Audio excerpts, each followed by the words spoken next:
আজকে ইনশাল্লাহ আমরা ডিজিটাল ইলেকট্রনিক্সের আর একটা বিষয় নিয়ে আলোচনা করব। তো দেখো আমরা এখানে পড়ে আসছিলাম হচ্ছে নাম্বারিং সিস্টেম। তো আমরা আসলে নাম্বারিং সিস্টেম নিয়ে আজকে আলোচনা করব। তো কেন নাম্বারিং সিস্টেমটা পড়লাম? এই ডিজিটাল বানানোর জন্য। কাকে ডিজিটাল বানাবো? ইলেকট্রনিক্স ডিভাইসটাকে। ইলেকট্রনিক্স ডিভাইসটাকে মনে করলাম যে কম্পিউটার, একটা অ্যানালগ কম্পিউটার, ওটাই ধরে নিলাম ইলেকট্রনিক্স ডিভাইস। ওকে আমরা কি করব এখন? ডিজিটাল বানাবো পদ্ধতিতে। তার মধ্যে একটা হচ্ছে বাইনারি। এখানে বললাম বেস 2। কেন 2? এখানে এক অঙ্ক বিশিষ্ট অথবা এক ডিজিট অথবা এক বিট বিশিষ্ট সংখ্যা আছে কয়টা? 2টা, এবং কেউ কারোর সাথে মিলতেছে না, সেই জন্য এর বেজ হবে 2। অক্টালে দেখো 0 থেকে 7 পর্যন্ত এগুলো আলাদা সংখ্যা, অর্থাৎ 0 1-এর সমান না, 1 7-এর সমান না, 7 6-এর সমান না, কেউ কারোর সাথে সমান না, বাট এক অঙ্ক বিশিষ্ট। এখন যদি আমি এখানে বলতাম যে 1 7ও তো এদের ভিতরে কারোর সাথে পড়তেছে না, মিলতেছে না, কিন্তু কেন এটা আমার সংখ্যাটা হবে না? এই জন্যই সংখ্যাটা হবে না যে এটা আসলে অদ্বিতীয় সংখ্যা, অবশ্যই অদ্বিতীয় সংখ্যা এদের থেকে, কিন্তু এক অঙ্ক বিশিষ্ট না। এটা কয় অঙ্ক বিশিষ্ট? 2 অঙ্ক বিশিষ্ট। এবং সে কার হেল্প নিল? এদের হেল্প নিয়ে আমরা লিখলাম, যেমন 1 আর 7। এই জন্য এটাকে আমরা কাউন্ট করতে পারতেছি না। তো এরকম সর্বনিম্ন থেকে সর্বোচ্চ যতগুলো সংখ্যা আমরা আইডেন্টিফাই করতে পারবো একটা নাম্বারিং সিস্টেমে, সেটাই হয়ে যাবে তার বেস। তারপর এখানে আমরা অক্টালে কয়টা সর্বোচ্চ সংখ্যাকে আমরা আইডেন্টিফাই করতে পারবো? 7টা। কত থেকে? 0 থেকে। এই জন্য তার বেস হচ্ছে 8। আর ডেসিমেল যেটা আমরা ব্যবহার করে আসতেছি, দেখো 0 থেকে 9 পর্যন্ত এগুলো এক অঙ্ক বিশিষ্ট বা এক ডিজিট বা এক বিট, প্রত্যেকটাই কিন্তু সংখ্যা। কত অঙ্ক বিশিষ্ট? এক অঙ্ক বিশিষ্ট, এবং কেউ কারোর সাথে ভিন্ন। তো এই জন্যই আমরা এটাকে এর বেস হিসেবে ধরবো হচ্ছে 10। আর হেক্সাডেসিমেল কি বলছিলাম যে 10 তো থাকবেই, এর সাথে আরও হেক্সা মানে আরও 6টা থাকবে। তো 10 যখনই আমরা লিখব তখনই তো 2 অঙ্ক বিশিষ্ট সংখ্যা হয়ে যাবে। তখন আমরা কি করব? তখন আসলে আমরা এই আলফাবেটিক কিছু ক্যারেক্টার নিয়ে আসব। এই 10-এর জন্য ধরে নিলাম এ, 11-র জন্য ধরে নিলাম বি, তারপরে এখানে অবশ্য লিখেও দিছি 12-র জন্য সি, 13-র জন্য ডি, 14-এর জন্য ই, 15-এর জন্য এফ। তাহলে 0 থেকে 15 কয়টা অঙ্ক হচ্ছে? কয়টা সংখ্যা হচ্ছে আমার? 16টা সংখ্যা হচ্ছে। হ্যাঁ, 0 থেকে 9 হচ্ছে এক অঙ্ক বিশিষ্ট, বাট 10 11 12 13 14 15 আমরা যদি ডেসিমেল আকারে কল্পনা করি তাহলে 2 অঙ্ক বিশিষ্ট হয়। তো 2 অঙ্ক বিশিষ্ট যেন না হয়, এই জন্যই আমরা A B C D E F, A থেকে এফ, 0 থেকে 9 তো ইউজ করবোই, এরপরে এ থেকে এফ এই ক্যারেক্টারগুলো ইউজ করব। টোটাল হয়ে যাবে আমাদের ইউনিক সংখ্যা হবে কয়টা? 16টা। এই জন্য তার বেজ হচ্ছে 16। এরপরে আরও কিছু কোড আছে যেগুলো আমি দেখাবো না, ওগুলো তোমরা পারবাই। এটা আমি আসলে কেন দেখাচ্ছি? আমার মাইক্রো প্রসেসরে লাগবে এটা। মাইক্রো প্রসেসর খুব শীঘ্রই স্টার্ট করে দিব, এই জন্য আমি দেখাচ্ছি। নাহলে এটাও দেখাইতাম না, কারণ এগুলো আমি জানি এগুলো তোমরা পারো। তো দেখো আমি একটু সংক্ষেপে দেখানোর চেষ্টা করতেছি। তো তার আগে আমরা এটা একটু দেখে নেই যে দেখো একটা সংখ্যা নিলাম হচ্ছে 2745.215। তাহলে এটার মোস্ট বিট, মোস্ট অঙ্ক, মোস্ট ডিজিট মানে অধিকতর সর্বোচ্চটা। তাহলে আমরা সাধারণত সংখ্যাটা তাকাই কোন দিক থেকে? একক, দশক, শতক, হাজার, এইভাবে না, ডান দিক থেকে তো বামে আসি। তাহলে সর্ববামে যেটা থাকবে সেটাকে আমরা বলবো মোস্ট সিগনিফিক্যান্ট বিট। আর সবার ডানে মানে প্রথম অঙ্ক, একক, দশক, শতক, হাজার, অযুত, লক্ষ, আমরা এইভাবে বলি না, একক, দশক, শতক। তাহলে এখানে শতকটাই হবে মোস্ট সিগনিফিক্যান্ট বিট, আর এখানে এককটাই হবে লিস্ট সিগনিফিক্যান্ট বিট, মানে একদম শুরুটা। তো পয়েন্ট থাকলে আমরা কিভাবে আসলে ক্যালকুলেশন করি? তো পয়েন্ট থাকলে আসলে আমরা এভাবে ক্যালকুলেশনটা করি, যেহেতু এই সংখ্যাটা হচ্ছে আমাদের এই পদ্ধতির সংখ্যা, ডেসিমাল সংখ্যা, মানে আমরা অ্যাজ এ হিউম্যান বিং যেভাবে পড়ে আসছি, তাহলে আমরা তার মানটা যদি ক্যালকুলেট করতে চাই, একটা রুল আছে, ফর্মুলা আছে। এই ফর্মুলাটা সব নাম্বারিং সিস্টেমের ক্ষেত্রে একই রকম হবে। কি হবে দেখো, পয়েন্টের পরেরগুলো হবে বেজের উপরে -1, তারপরেরটা গেলে -2, তারপরেরটা -3। আর পয়েন্ট থেকে যদি বাম পাশে আসো তুমি, তাহলে বেজের উপরে হবে প্রথমটা 0, তারপরটা হবে 1, তারপরটা হবে 2, তারপরটা হবে 3। এরপরে এগুলোকে সব যোগ করে দিবা, যোগ করে দিলে দেখবে যে এই সংখ্যাটা পাওয়া যাবে। আই রিপিট, যখন তুমি দেখবে এরকম দশমিক যুক্ত কোনো সংখ্যা আছে, ধরে নিবা যে ওর বেসটা কত, এটাকে ফাইন্ড আউট করবা। করার পরে ওর বেজের উপর পাওয়ার দিবা দশমিকের পরে, কত পাওয়ার দিয়ে শুরু করবা -1 থেকে, এরপরে যদি অঙ্ক থাকে তাহলে -2, এরপরে যদি থাকে -3। ঠিক দশমিকের বাম পাশে কী করবা, মাইনাসের পরে এখানে কী হবে 0, তাহলে 0 1 2 3 এভাবে চলতে থাকবে। করার পরে সবগুলোকে তুমি যোগ করে দিবা, দেখবে যে এই সংখ্যাটা মিলে যাবে। তো এখন দেখো একটু বোঝানোর সুবিধার্থে আমরা 2-3টা স্টেপ শুধু ফলো করব। বাইনারি, অক্টাল, হেক্সাডেসিমাল, অর্থাৎ এখানে চারটা নাম্বারিং সিস্টেম আছে, তার মধ্যে 3টা নাম্বারিং সিস্টেম থেকে আমরা একটা নাম্বারিং সিস্টেমে যাব, অর্থাৎ আমাদের যে ডেসিমেল সংখ্যা পদ্ধতি আমরা ব্যবহার করে আসতেছি সেখানে যাব। কোথায় থেকে? বাইনারি থেকে যাব, অক্টাল থেকে যাব, হেক্সাডেসিমাল থেকে যাব। তো আমরা জানি বাইনারির বেস কত 2, অক্টালের বেস কত 8, হেক্সাডেসিমালের বেস কত 16। খুব ইজি এগুলো। দেখো এখানে একটা বাইনারি সংখ্যা দেয়া আছে, দেওয়ার পরে বলতেছে হোয়াট, কত হবে এই সংখ্যাটাকে যদি তুমি কনভার্ট করো, কত হবে, কোন কনভার্টে নিয়ে যাবা, ডেসিমেলে। তার মানে সে এখন বলতেছে আমাদেরকে যে এই সংখ্যাটা কনভার্ট করার পরে কত সংখ্যা ডেসিমেলে দাঁড়াবে সেটা দেখাও। তো আমি বললাম কি যে ঠিক এই টেকনিকটাই আমরা এখানে ফলো করব। দেখো এখানে দশমিক, এর আগে কয়টা অঙ্ক আছে আমাদের, 1 2 3 4 5। আমি আবার বলতেছি অঙ্ক মানে ডিজিট আর বিট একই জিনিস, কিন্তু কত ডিজিট আছে এখানে 5টা, এখানে কত ডিজিট আছে 4টা। তাহলে দশমিকের আগেরটা কত থেকে শুরু হবে, 0 থেকে, তাহলে 0 1 2 3 4। তারপরটা কী হবে, -1 -2 -3 -4, ঠিক তাই লিখছি। আর এখানে বেস কত ছিল, 10 তো এখন আমরা দেবো না, সংখ্যাটা হচ্ছে আমাদের বাইনারি, এই জন্য এখানে বেস কত হবে 2। তো দেখো এখানে প্রথম দশমিকটা আগে বের করি। এই দশমিক এখানে, দশমিকের পরেরটা, পরের সংখ্যা কত আমার, দশমিকের পরের অঙ্কটা কত, 0 দিছি। এর সাথে গুণন হবে,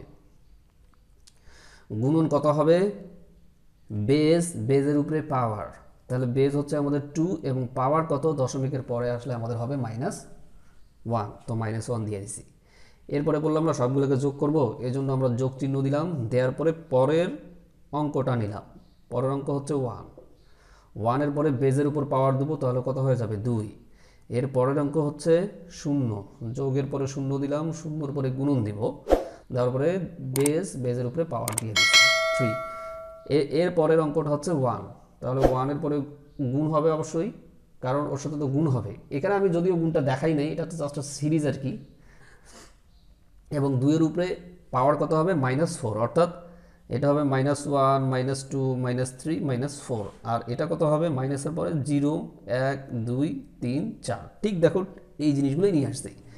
এখানে কত, 0-এর উপরে 2-এর উপরে পাওয়ার 0, তারপরে এই অঙ্কটা হচ্ছে 1, তাহলে 1-এর পরে 1-এর সাথে 2 পাওয়ার 1, এবং এরপরে 0-এর সাথে 2 টু দি পাওয়ার 2, এরপরে 1, এই 1-এর সাথে 2 টু দি পাওয়ার 3, এরপরে 1-এর সাথে 2 টু দি পাওয়ার 4। এখন টোটাল তুমি যেগুলো 0 সেগুলোকে বাদ দিয়ে দাও, সেগুলোকে বাদ দিয়ে দিছি, আর বাকিগুলোকে আমরা যোগ করতে, তো যোগ করলে দেখবা যে আমাদের এই অ্যান্সারটা আসবে, এই অ্যান্সারটা আসবে। অর্থাৎ আমরা কি করলাম, যে এই বাইনারি হোক, ডেসিমেল হোক, বাইনারি হোক, অক্টাল হোক, হেক্সাডেসিমেল হোক, যেটাই হোক না কেন, যদি আমরা ডেসিমেলে যাই তখন আমরা এই রুলটা ফলো করব। তো এখন যদি তোমাকে আমি আর একটা সংখ্যা দেই, CD.43, কিসে আছে, 16-এ আছে, মানে হেক্সে আছে। কোথায় যাব, ডেসিমেলে যাব। তো নিয়ম কি, এই সিরিজে ফেলে দিবা। তাহলে অবশ্যই আমরা দেখি দশমিকের পরে কত অঙ্ক আছে, 4 এবং 3, তাহলে 4-এর উপরে পাওয়ার কত হবে, 4-এর উপরে আসলে পাওয়ার না, 4-এর পরে যে বেস থাকবে তার উপরে পাওয়ার, কিন্তু এটাকে আমরা এইভাবেও কল্পনা করতে পারি, এটা -1, এটা -2। দেখো 4 গুণন 16 হচ্ছে আমাদের বেস পাওয়ার, এর সাথে -1 পাওয়ার হয়ে যাবে, প্লাস 3 গুণন 16-এর উপরে -2 হবে। কারণ বললাম যে দশমিকের পরে যখনই ডান দিকে যাব তখন আস্তে আস্তে বাড়বে, আর বাম দিকে যখন আসবো তখনও বাড়বে। তো ওই যে বললাম যে দশমিকের পরে আস্তে আস্তে কি হবে, মাইনাসের দিকে বাড়বে, মানে -1 -2 -3।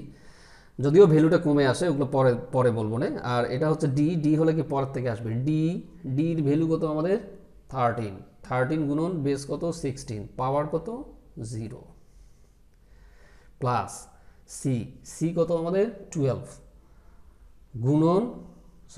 গুণন পাওয়ার বেস কত 16, এর উপরে পাওয়ার কত 1, তারপরে যোগ দিয়ে দিবা হয়ে যাবে। এটা কিন্তু খুবই খুবই ইজি।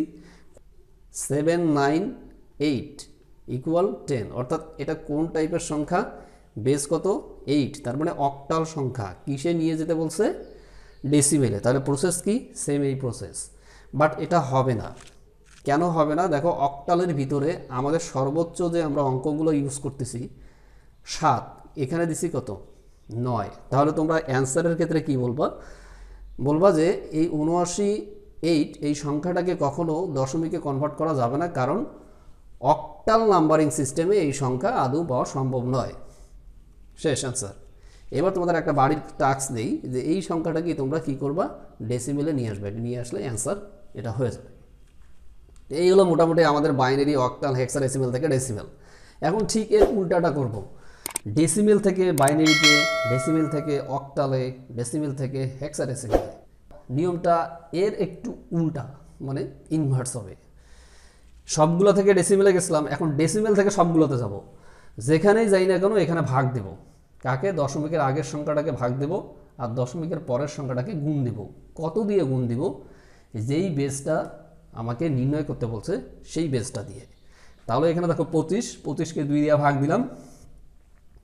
কতক্ষণ পর্যন্ত ভাগ দেব এটা আমি অলরেডি বলে আসছি। আমি যখন বাইনারি থেকে ডেসিমেল কনভার্সন বা ডেসিমেল থেকে বাইনারি কনভার্সন আমি প্রোগ্রামিংয়ে দেখে আসছিলাম, তখন আমি বলে আসছি কতক্ষণ পর্যন্ত ভাগ দেব, যতক্ষণ পর্যন্ত এই সংখ্যাটা কত ছিল প্রথমে 25, আস্তে আস্তে কমতে কমতে কমতে কততে আসছে 0। যখনই 0 আসছে তখনই ভাগ করা বন্ধ করে দিছি।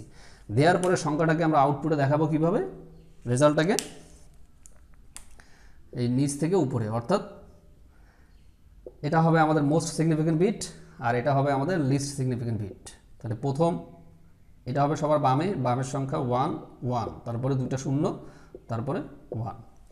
এবার দশমিকের অংশটাকে কি করব, জাস্ট শুধু গুণ দিব। কতক্ষণ পর্যন্ত গুণ দিব, যতক্ষণ পর্যন্ত ফলাফল 0.0 না আসে, কারণ 0.0 পরে তুমি যতবার গুণ করো না কেন 0ই হবে। আর যদি কখনো রিপিট হয় তখন আমরা বন্ধ করে দেব। তাহলে দেখো ওখানে 85কে প্রথমে গুণন করলাম 1.70, পয়েন্টের পরের ঘরগুলোকে নিয়ে আসবো আর এই পয়েন্টের আগের ঘরগুলোকে ঠিক রাখবো। এবার নিয়ে আসলাম 70কে 2 দিয়ে গুণ দিলাম, অবশ্যই কিন্তু পয়েন্ট থাকবে, তাহলে 1.40। আবার 0.40কে নিয়ে আসলাম, কেন, এখনও তো 0 হয়নি অথবা রিপিটও হচ্ছে না।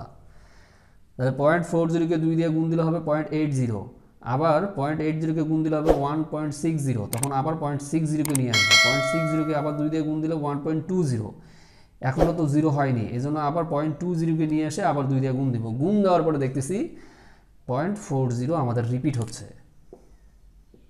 সেজন্য আমরা আর গুণ করাটা কন্টিনিউ করব না, না করে ওখানে স্টপ করে দেবো। তাহলে 0.85 ইকুয়াল কী হবে, এইখানে কিন্তু -8, এইটাই হবে আমাদের মোস্ট সিগনিফিকেন্ট বিট, মানে সবার প্রথমের বিট, আর এটাই হবে আমাদের সবার লাস্টের বিট। তো ঠিক তাই দেখো এখানে সবার লাস্টের বিট আসছে 0। লাস্টের বিট মানে কি, এককের ঘর, আর মোস্ট সিগনিফিকেন্ট বিট মানে এখানে ধরে নিবা 3টা অঙ্ক দিছি শতক। তাহলে এই 0 হচ্ছে এককের ঘর, তারপরে এটা হচ্ছে দশকের ঘর, এইটা হচ্ছে আমাদের শতকের ঘর, এটা হচ্ছে আমাদের হাজারের ঘর, এটা হচ্ছে আমাদের অযুতের ঘর। কিন্তু এই ক্ষেত্রে কিন্তু ব্যতিক্রম, এই ক্ষেত্রে কিন্তু এইটাই হয়ে যাবে মোস্ট সিগনিফিকেন্ট বিট, এটা হয়ে যাবে লিস্ট, তার মানে এটা হবে আমাদের একক, এই দেখো একক, তারপরে দশক, এই দশক, শতক, এই শতক, হাজার, এই হাজার, অযুত, অযুত। তারপরে দুটোকে মার্চ করে দিবা, তাহলে রেজাল্ট হয়ে যাবে। তো এভাবে তোমরা জাস্ট কি করব আমরা, যে এখন যদি দেখো এভাবেই এই পরেরগুলোকেও আমরা সমাধান করতে পারবো। এখানে এখন কি বলছে যে এই সংখ্যাটা ডেসিমেলে আছে, কিসে নিয়ে যেতে হবে, অক্টালে নিয়ে যেতে হবে। তাহলে এখানে কি করলাম আমরা, জাস্ট শুধু বেস দিয়ে ভাগ দিলাম দশমিকের আগেরটাকে। তাহলে দশমিকের আগেরটা হচ্ছে 395কে 8 দিয়ে ভাগ দিলাম 0 না আসা পর্যন্ত। তারপরে কি করব, উল্টা দিক থেকে লিখবো 613। ঠিক এখানেও তাই গুণ করলাম, গুণ করার পরে দেখো রিপিট আসতেছে, ওইটুকু আর গুণ করা বাদ দিয়ে দিলাম, তারপর দুটোকে মার্চ করে দিলাম। এখানে শুধু খেয়াল রাখতে হবে দশমিকের আগের সংখ্যাটাকে ভাগ দিব এবং দশমিকের পরের সংখ্যাটাকে গুণ দিব। কত দিয়ে গুণ দিব আর কত দিয়ে ভাগ দিব, এইখানেই কিন্তু ভুল করি আমরা। আমাকে যদি বাইনারিতে কনভার্ট করতে বলে তাহলে 2 দিয়ে ভাগ দিব, যদি আমাকে অক্টালে কনভার্ট করতে বলে কোথায় থেকে, ডেসিমেল থেকে, তাহলে 8 দিয়ে ভাগ দিব। যদি আমাকে হেক্সাডেসিমেলে বের করতে বলে তাহলে 16 দিয়ে ভাগ দিব।